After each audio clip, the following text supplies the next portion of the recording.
Ladies and gentlemen, welcome to the AMS full year and fourth quarter 2019 results conference call. I'm Alice, the conference call operator. I would like to remind you that all participants will be in listen-only mode and the conference is being recorded. The presentation will be followed by a Q&A session.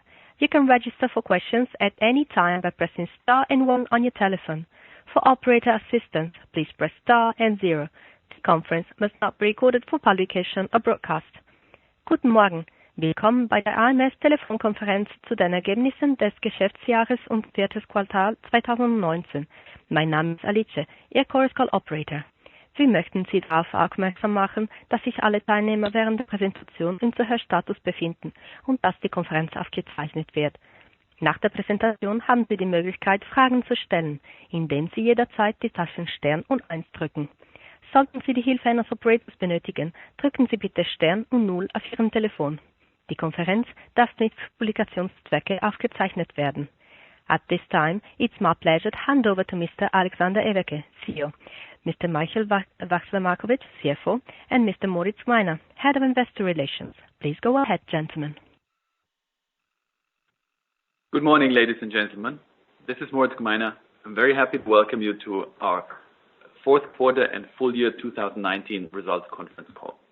Please note that there is a presentation available to accompany this call on our website at ams.com in the investor section at presentations and audio. Afterwards, in the Q&A, we would ask you to kindly limit your questions to 2 questions each. With this, I would like to hand over to Alex and Michael to give you an overview of the developments of our business. Yeah, thank you, Moritz. Good morning, ladies and gentlemen. I'm very happy to welcome you to our fourth quarter and full year 2019 conference call this morning. I will first discuss our business, including the acquisition of Osram, starting with key financial figures. Following that, Michael will comment on the financials in more detail, including further topics related to the acquisition. Our full year 2019 revenues grew 32% to $2.086 billion. Fourth quarter revenues came in at $655 million, above our guidance range and up 38% year-on-year.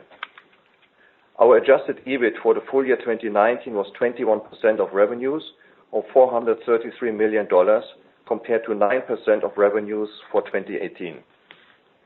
Adjusted EBIT for the fourth quarter was $184 million, or 28% of revenues, which was fully in line with our expectations.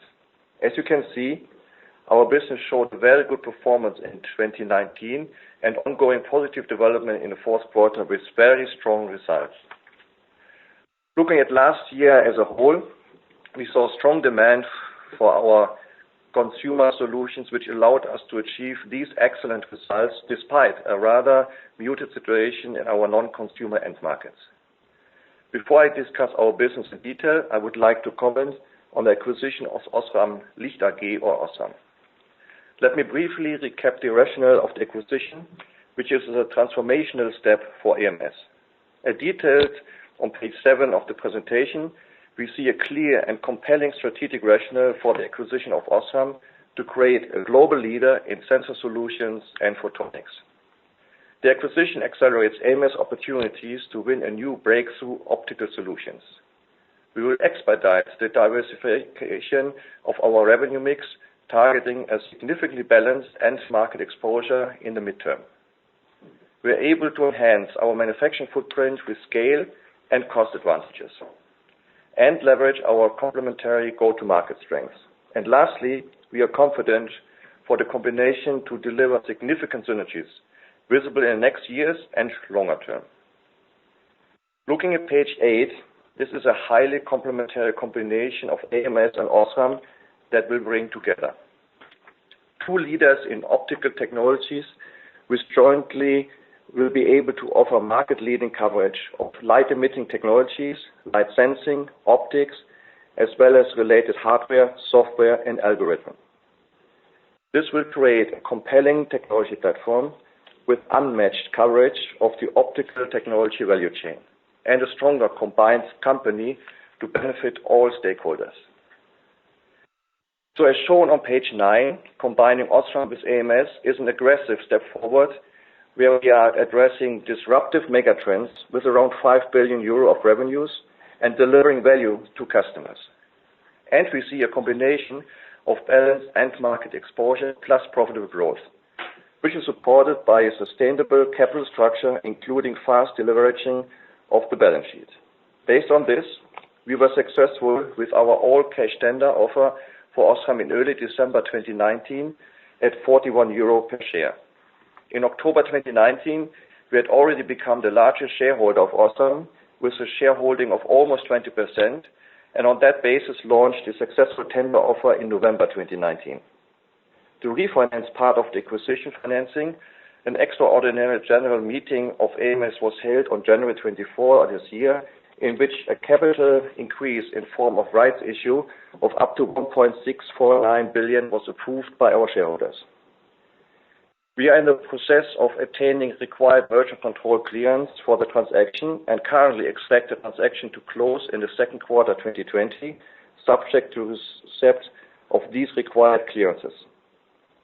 In addition, we have announced yesterday the firm intention to pursue a domination and profit and loss transfer agreement with Osram in order to accelerate the implementation of the company's joint strategic vision. We are taking this step on the basis of strong shareholder support for the acquisition, as it will enable both companies to optimally work together and expedite the realization of synergies for AMS shareholders. Let me now discuss the development of our business. Our consumer business is a global leader in advanced sensor solutions for smartphones and consumer devices and was again our key growth driver last year. It also provided the largest contribution to the results of the fourth quarter. I'm now looking at page 10 of the presentation available for this call. We are a leader in 3D sensing technology where our broad portfolio and system expertise supports all applications and approaches, structured light, time of flight, and active stereo vision for both front and rear-facing consumer 3D. Our high-power VCSELs, leading optic expertise, and unequaled hard and software portfolio are what's driving our market and technology position in 3D. Last year, we shipped very substantial volumes in 3D solutions to the leading smartphone OEMs globally and clearly expanded our position in the Android market. We currently ship high-quality 3D sensing illumination in all technologies, structured light, time of flight, and active stereo vision, serving different customer needs. Our differentiated VCSEL technology is recognized in the market for excellent performance, which has allowed us to build a very good market position in VCSELs for consumer 3D sensing. A key development in 2019 was the introduction of world-facing iToF systems in high-end smartphones, which drove strong volumes in our VCSEL 3D illumination for iToF. These iToF systems enhance the photo camera for better picture quality, a feature that is highly successful with consumers. Based on design wins, we expect a broader customer adoption of these world-facing systems in 2020. Turning to page 11, we helped to introduce ASV 3D technology last year, and we are shipping into first smartphones implementing of front-facing ASV. ASV offers high 3D performance, including support for payment security at lower system complexity and total system cost. We expect ASV to gain a significant market position in 3D applications going forward, and we are getting more positive market feedback on this attractive technology. Here, we leverage a partnership with image sensor specialist SmartSense for near-infrared or NIR image sensing with high quantum efficiency, which enables superior optical performance. Recently, we presented first ASV system demo implementation with NIR sensors based on our IP. The systems combine AMS illumination, sensing, software, and biometrics into fully integrated AMS 3D solutions, which demonstrates our integrated system capabilities and portfolio in 3D sensing. Driving a major innovation on the base of ASV and our optics know-how, we feel confident to be able to move front-facing 3D sensing fully behind the OLED display. That will mean that the 3D system for face authentication is totally invisible and does not take up any space in the front of the phone. We are making very good progress and now expect to demonstrate a behind OLED ASV full AMS 3D system within 6 months.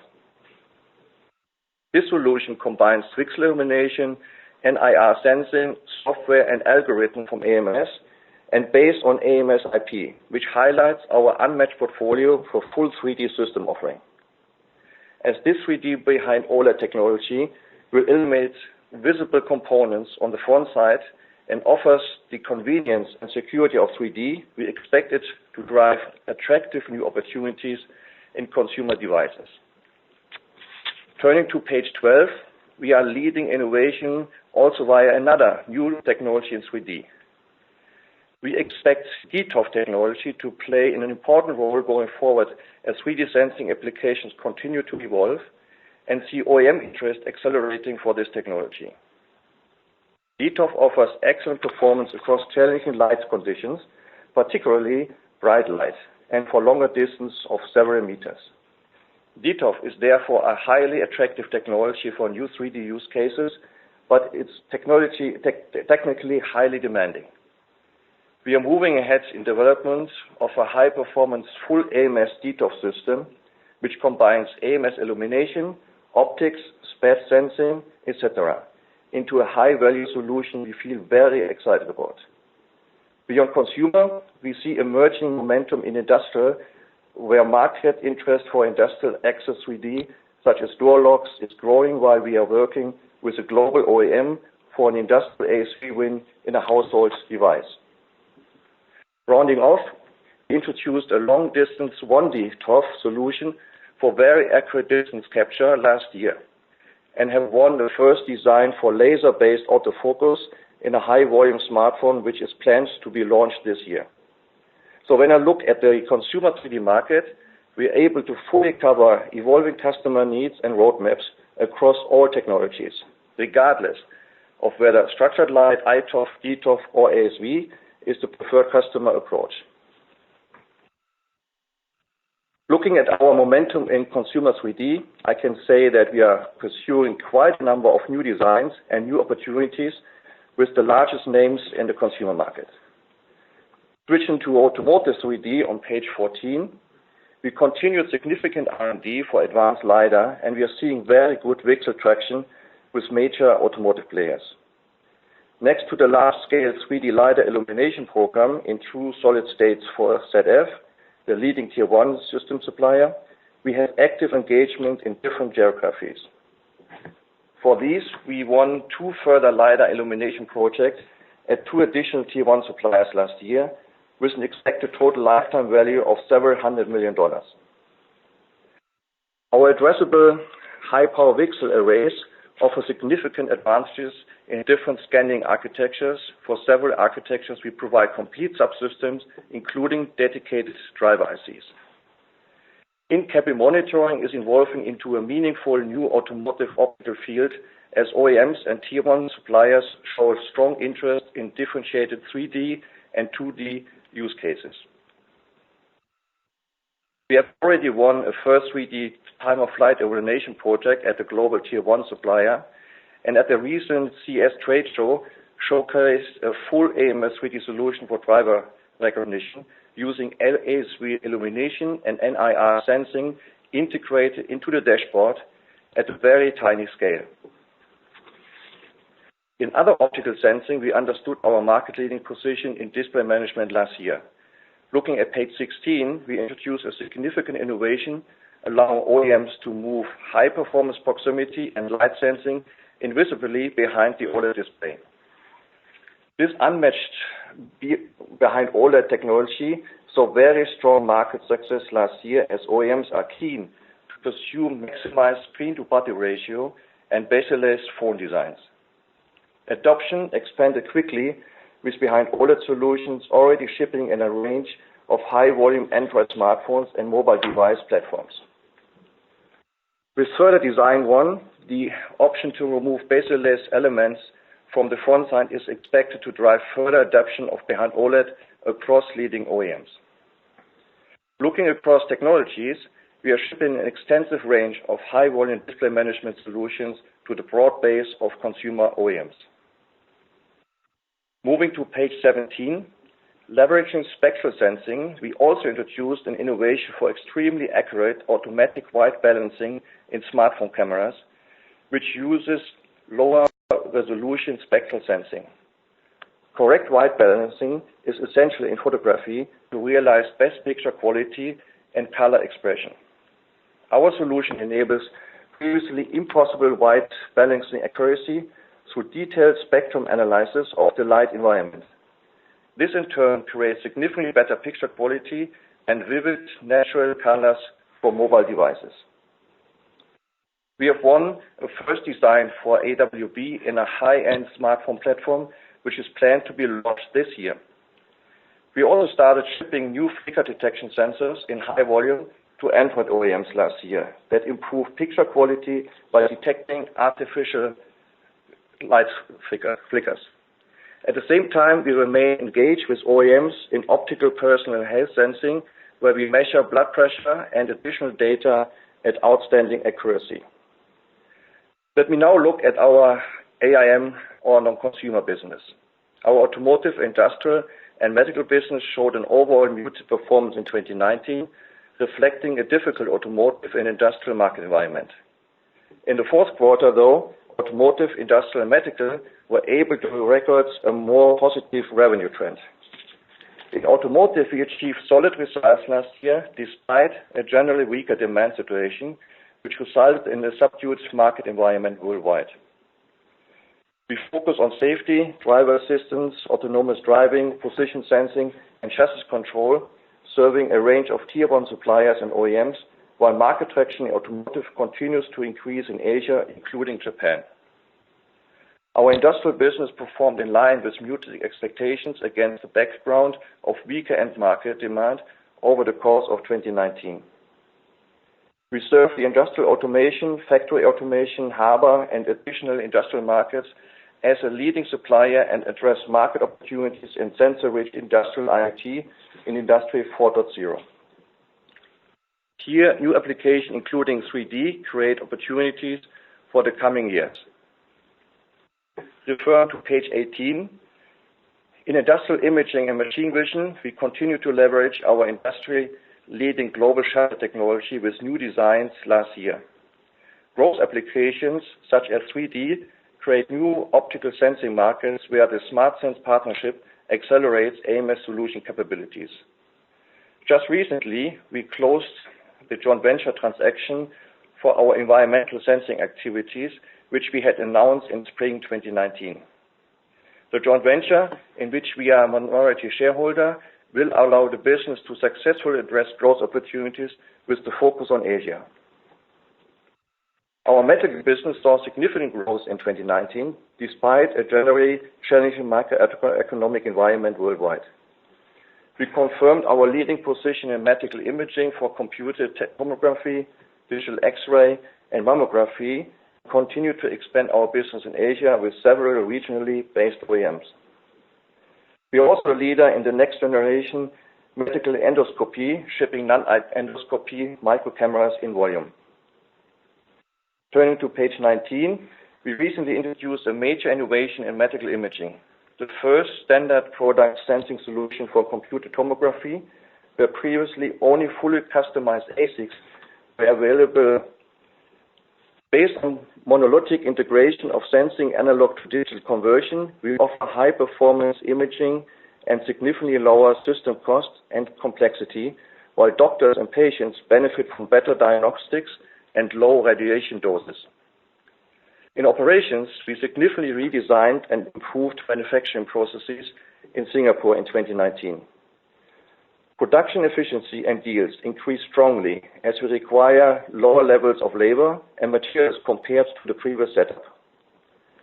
This allowed us to record meaningful better profitability for our Singapore manufacturing compared to the year before. We successfully completed the construction of our internal VCSEL production line last year for a ramp capacity of around 2,200 6-inch wafer starts per month. The production ramp of the front-end facility began as envisaged. at the end of last year and is expected to extend through the current year. We are now able to exploit differentiation opportunities in higher power VCSEL through both design and manufacturing, while scalable, outsourced, and internal VCSEL capacity supports our expected growth needs. Let me now come to the outlook for our business. For the first quarter 2020, we expect our business to continue to perform well against the backdrop of typically expected seasonality and a more uncertain global macroeconomic and geopolitical situation. We foresee high volume consumer programs to provide important contributions based on supportive smartphone volumes. In non-consumer end markets, however, business tends to remain influenced by the challenging macroeconomic and demand environment. The acquisition of Osram is progressing as expected, with regulatory approval proceedings underway and the legal basis for implementing the planned right issue in place. Encouraged by the constructive relationship with Osram and overwhelming positive feedback on the strategic merits of the transaction, we expect to successfully close the transaction as envisaged. On the basis of available information, we expect first quarter revenues of $480 to $520 million, showing a less pronounced level of seasonality and a strong year-on-year increase of 28% at the midpoint. The adjusted operating margin for the first quarter is expected to be 19 to 21%, reflecting ongoing operational efficiencies and showing a very significant improvement year-on-year.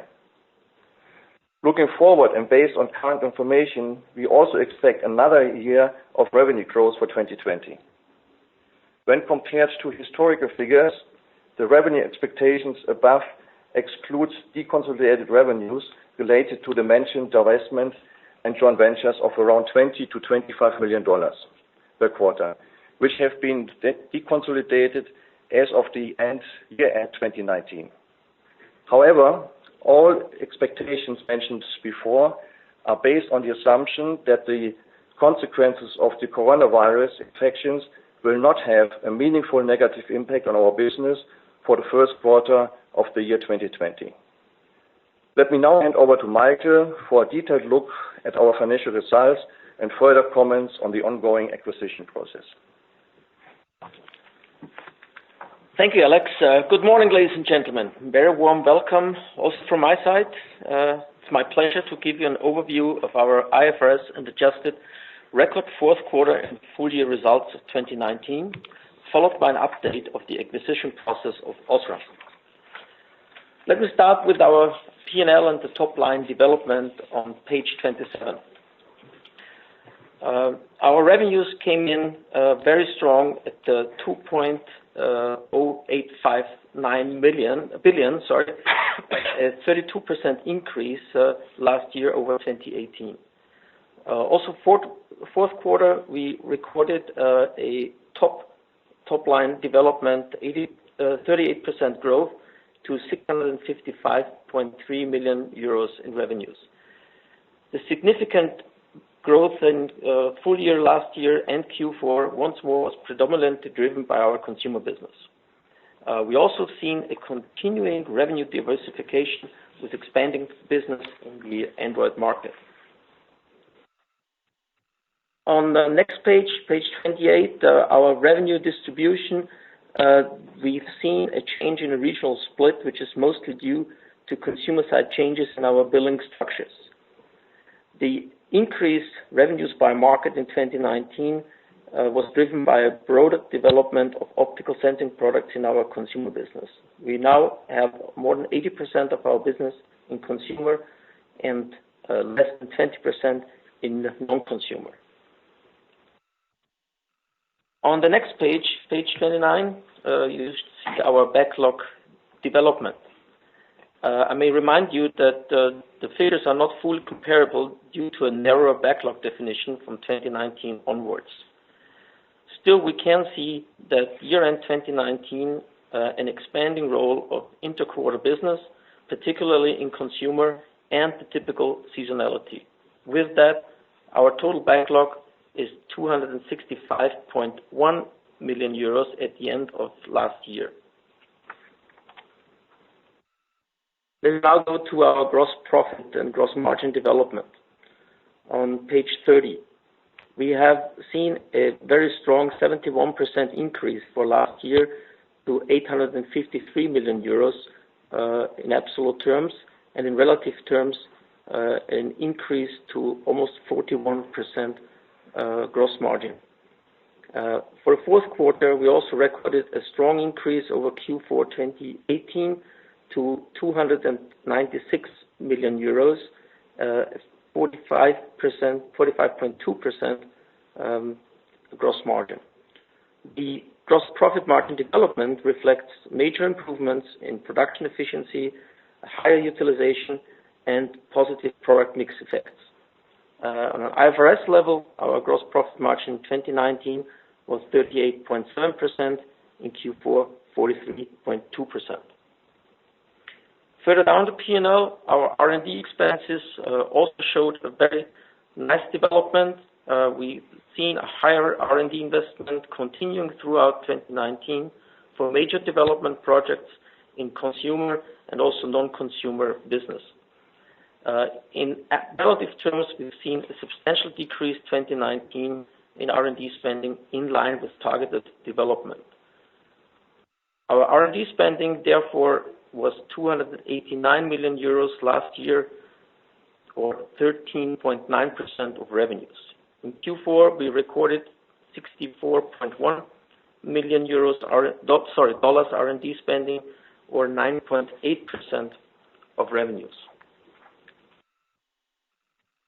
Our SG&A expenses also developed positively. We've seen an increase in absolute terms to 193.6 million euros in 2019, or 9.3% of revenues. In Q4, we recorded 51.3 million dollars, and 7.8% of revenues. The decrease in relative SG&A spending shows the strong cost discipline and the ability to manage our profitable growth. All in all, this led to a very positive result from operations or EBIT. We recorded a record level of $433.4 million in 2019, or 20.8% of revenues, a strong increase of more than 200% compared to 2018. Also for the fourth quarter, we've seen a strong increase from 60 million in Q4 2018 to $184.3 million in 2019, which is 28.1% of revenues. The EBIT reflects the strongly improved gross profitability and production efficiency improvements. On IFRS, our EBIT was $363.7 million, or 17.4% of revenues, and in Q4, $200.9 million, or 30.7% of revenues, respectively. Let me move on to the net financial result on page 34. That was clearly driven by valuation effects of our US dollar convertible bonds in 2018, which is a base effect of a high financial result. In 2019, we have seen a more development more in line with what we have expected. We seen first financial cost impacts in conjunction with the Osram offer and shareholding, especially in the fourth quarter, which led to a 28.3 million negative financial result. In total for 2019, we recorded $14.3 million negative net financial result. Our tax expenses on the next page also showed a very positive development. Attractive tax rate going forward, also comfortably in line with what we have expected. I may remind you that we always said we expect the tax range in high single-digit numbers, which is exactly what you see in Q4 with 7.8% of $13.5 million. Net income, therefore, in 2019 reflects the operating profitability, very strong, 4.15 Swiss francs or 4.05 Swiss francs, basic and diluted on an adjusted level, 4.13 or 4.03 US dollars. Our reported basic and diluted EPS, therefore, in Q4 was strong 1.94 or 1.77 Swiss francs or 1.96, 1.78 US dollars respectively. Now let me move on with some more numbers from the balance sheet. On page 38, you see our working capital development. We had a very tight working capital management in the light of the very strong business growth we have seen last year. Our trade receivables came in with 223.4 million at the end of the year compared to 133.9 million at the end of 2018. Our inventories decreased nicely to 232.5 million in 2019, reflecting the strong operational performance, especially in our manufacturing areas in Singapore, a decrease compared to 342.9 million in 2018. Our trade liabilities also decreased to $149.9 million compared to $194.6 million at the end of 2018. Main reason for that is a lower capex development and therefore lower trade liabilities. Overall, our working capital increased only slightly from $282.2 million end of 2018 to $306 million end of 2019, which is a 15% number as percentage of revenues compared to 18% in 2018. Very nice improvement. On the next page, page 39, you see our net debt and cash and short-term investments development. We've seen an increase of 32% to $1.75 billion at the end of last year. The equity ratio on the basis of the strong result also increased from 36 to 38%. And our cash and short-term investments decreased from 691 million at the end of 2018 to $553.7 million at the end of 2019. Clearly, this net debt increase is largely driven by the financing of the 20% Osram holding in connection with our offer. On a standalone basis, however, our net debt to EBITDA number showed a very strong decrease as expected from more than 5 end of 2018 to very attractive 1.3 at the end of 2019. Now let me move on to the cash flow to complete the picture. On page 41, you see we had a very strong cash flow in fiscal 2019, which reflects the operational performance and clearly underscores our cash generating ability. We've seen a strong increase of more than 100% to $717 million or 34.4% of revenues last year. In Q4, we've also seen a very good performance, 276 million operating cash flow, 42.2% of revenues. Last but not least, on page 42, we come to the capex of our business. As we have expected, we've seen a very substantial reduction in capex as the significant investment cycle of the 2 years, 2017 and 2018, was completed. Substantial reduction to below 10% of revenues, 9.6% or $200.9 million last year. Also Q4 shows a significant decrease, 33.6% of revenues, or 33.6 million or 5.1% of revenues.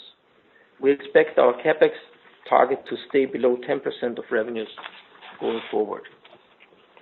Now let me come to some details of the Osram transaction. I want to reiterate on page 43 that this transaction clearly fulfills our M&A criteria. It's strategically compelling, as Alex mentioned before. It's value enhancing. We see significant cost and revenue synergies with an expected annual pre-tax run rate in the excess of 300 million euros. It's financially accretive. We expect it to be accretive with the earnings per share number from 2021, the first full year of consolidation onwards, and also return of invested capital is expected to exceed the weighted average cost of capital from 2021 onwards. All this will be financed by a very sustainable capital structure. The pro forma leverage of below 4x 2019 EBITDA at closing and about 3x of 2019 EBITDA including synergies, and we target to delever the balance sheet to less than 2 by 2021. And last but not least, it fits with AMS financial model. The combined business targeted to achieve double-digit revenue growth and supporting the AMS medium-term adjusted EBIT margin target, which is 25% plus. Let me give you a little bit more detail on the sustainable capital structure, as I mentioned before on page 44. We have a fully committed financing by our banks who have underwritten a 4.4 billion bridge facility and a 1.65 billion equity issue, which was, as Alex mentioned before, already approved by our shareholders. It will happen in form of a rights issue, and we're working towards that. The planned debt refinancing of up to 2.9 billion euros is also fully committed, and we also work towards that. And as said before, we target to delever our balance sheet to about 2 times net debt EBITDA in 2021. Again, to finalize that, the capital raise was approved by our shareholders on January 24 this year, and we're able to implement, after finishing the prospectus, the rights issue from the end of February, and we're working towards that. We expect, as applicable under Austrian law, a 2 weeks rights trading period, which is followed by the issuance of the detailed terms, like the subscription price, the exchange ratio, and the value of the rights, which will be defined shortly before the launch. Now, let me also add a comment on what you have seen yesterday. In addition, we announced our intention to pursue a DPLTA or domination agreement, as Alex also mentioned before. After further analysis, we believe pursuing a DPLTA is the most advantageous course of action for AMS. This enables us to achieve a speedy and beneficial integration of Osram following the expected regulatory approvals and the closing of the transaction. The DPLTA also ensures the timely and complete realization of the synergies we expect from the combination of AMS and Osram. We have announced the intent now, as we are keen to optimize our position and the position of AMS shareholders with regard to the implementation of a DPLTA. One significant parameter related to the eventual valuation of Osram, which is part of a DPLTA, is the 3-month trailing volume-weighted average price of Osram, or VWAP. Based on our announcement yesterday and our internal analysis, we expect this VWAP to be around 42.2 euros. This VWAP price will be looked at by the relevant court together with a separate valuation following a described methodology.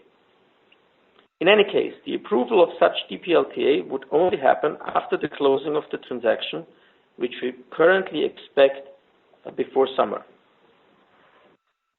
With this, I would like to come to the highlights on page 45 of the presentation. Next page. Again, we clearly have a successful strategy with focus on leadership in optical technologies. With transforming with the Osram acquisition to create a global leader in sensor solutions and photonics with an outstanding portfolio. Our key success factors are differentiation, innovation, high performance, and solution play capabilities. Our balance sheet shows a solid and sustainable capital structure to support the Osram acquisition, and we're targeting a very quick deleveraging over the next couple of years. We've seen a very good operating profitability and also expect this going forward with a strong cash flow generation and limited CapEx requirements. AMS and Osram are in an excellent position for long-term growth opportunities in exciting areas. And with that, I would like to open the floor for questions. Thank you for your attention. We will now begin the question and answer session. Anyone who wishes to ask a question may press star and one on their touch-tone telephone. You will hear a tone to confirm that you've entered the queue. If you wish to remove yourself from the question queue, you may press star and two. Participants are requested to use only handsets while asking a question. Anyone who has a question may press star and one at this time. The first question comes from the line of Achal Sultania with Credit Suisse. Please go ahead. Yeah, hi. Good morning, everyone. Just a couple of questions. First, on the under the glass ASV technology that you're talking about, Alex. I thought that basically a lot of Android vendors had already given up on Face ID, and here you're basically saying that you're still in working towards trying to implement that technology under the glass. So can you just help us understand what are the discussions that you're having with the customers around the Face ID technology? Can it have a revival after a soft launch last year? And then secondly, on the combined entity AMS plus Osram, obviously Osram's near-term guidance is well below what AMS is delivering in terms of growth and margins. Are you saying that the combined entity should actually deliver double-digit growth with 25% plus EBIT margins over the medium term? Is that the target for the combined entity? Thank you. Yeah, Alex here. Thanks for the question. Let me just give a short answer to your last question. The answer is clearly yes. The double-digit growth and more than 25% adjusted EBIT margin is for the combined entity. We are pleased with the last announcement from Osram, but there's obviously a way to go. But this is the midterm target we want to achieve, and we are confident with that. On ASV, you need to understand why some customers went away from Face ID, which actually we don't see it as dramatic as you have mentioned it. One is cost, system complexity, and convenience. But with the ASV, which is a lower system cost, which is easier to handle for customers, since we can provide a complete system, and it's behind OLED, so it's not visible, we see strong momentum going forward in this field. And the other point is, it's also important, which was not there 1 or 2 years ago, ASV is also has payment security, which enables all the application you can do with the other technologies. So it's a very new technology, lower complexity, lower system cost for customers, very convenient and invisible for consumers. It's a very different thing. Great. Thank you, Alex.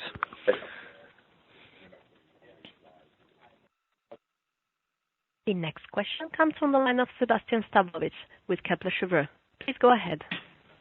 Yeah, hello everyone, and thanks for taking my question. I've got one regarding Osram, because a lot of things have changed since you announced your synergy target last summer. Osram has pushed out somewhat its midterm margin objective. You gave some higher commitment to employment in Germany specifically. Are you still confident or comfortable with your 300 million synergy target?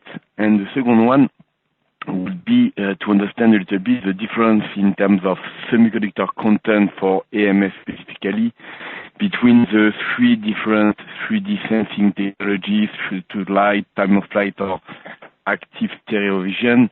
Is there any major differences for you at this stage? Thank you.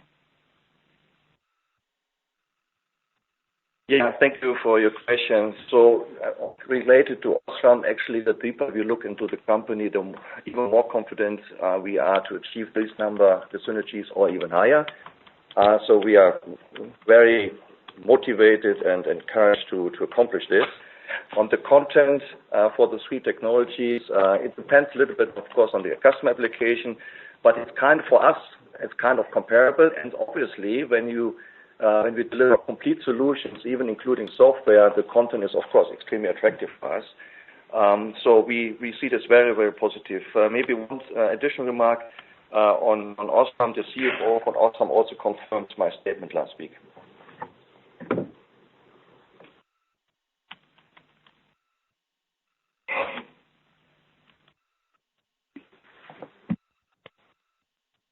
The next question comes from Robert Sanders from Deutsche Bank.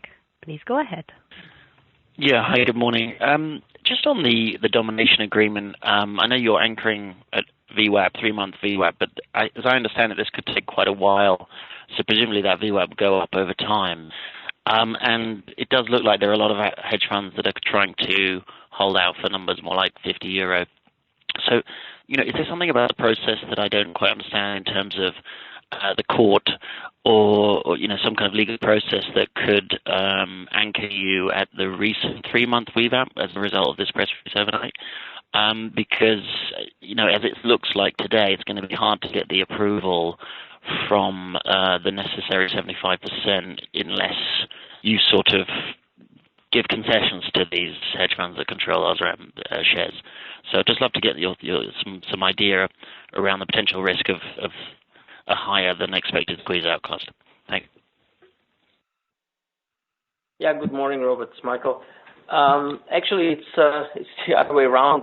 We locked the VWAP by announcing the DPLTA for a period of about 6 to 9 months, depending on how the process goes. And since we have the ability to buy in the market, if we want to, we can also increase over time our shareholding to a level where we expect that we get the 75% of the votes at an upcoming EGM of Osram.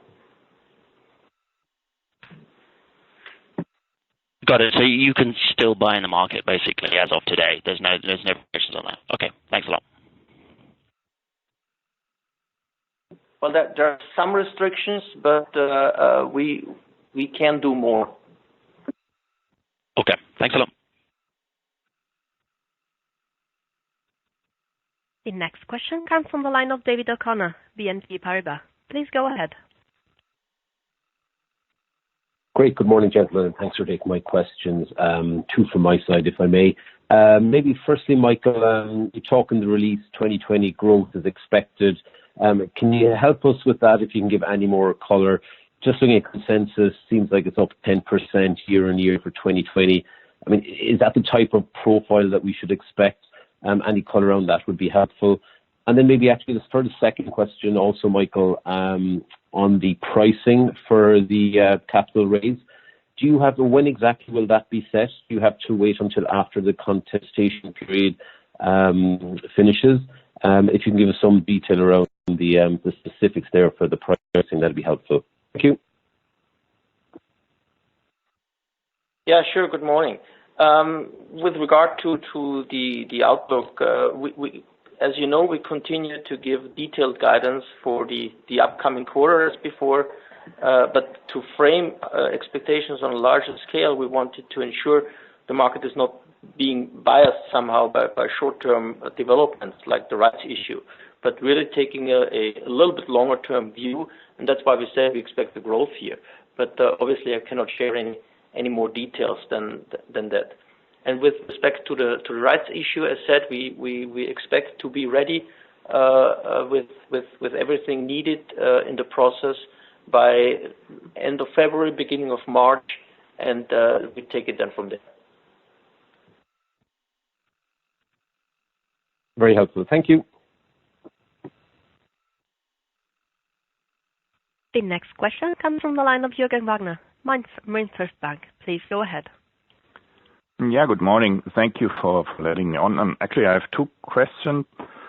A follow-up to your ASV 3D behind glass. Actually, last year you gave us a much longer time frame, and now you say you are ready within 6 months. What drove that acceleration in development? And the second question is a follow-up on OSRAM. As you announced to enter this DPLTA, what makes you so confident to close the deal actually over summer? Currently, we see like delays at Infineon when they are in their process to buy Cypress. Thank you. Yeah, thanks for the question. So first of all, within the 6 months, we have the first products demo available for our customer base, but we, as you correctly mentioned, we are ahead of our schedule. We put a lot of investment and strong engineers in big groups on this development, and we are developing very, very nicely, much faster than we even expected. And it's a very compelling technology. We have a very differentiated solution there, and you can easily imagine that everything which is behind OLEDs, which is invisible and has the same functionality or better, will be a great appreciation from our customers. On the second question, Michael? Yeah, sure. Good morning, Jürgen. Actually, the reason why we are so confident about the timing is that we don't expect any regulatory issues. We have almost no overlap in businesses in no country, so it should be a very straightforward process, and that's why we expect it's closing quite soon to what we have heard from our lawyers. Yeah. Okay. Thank you.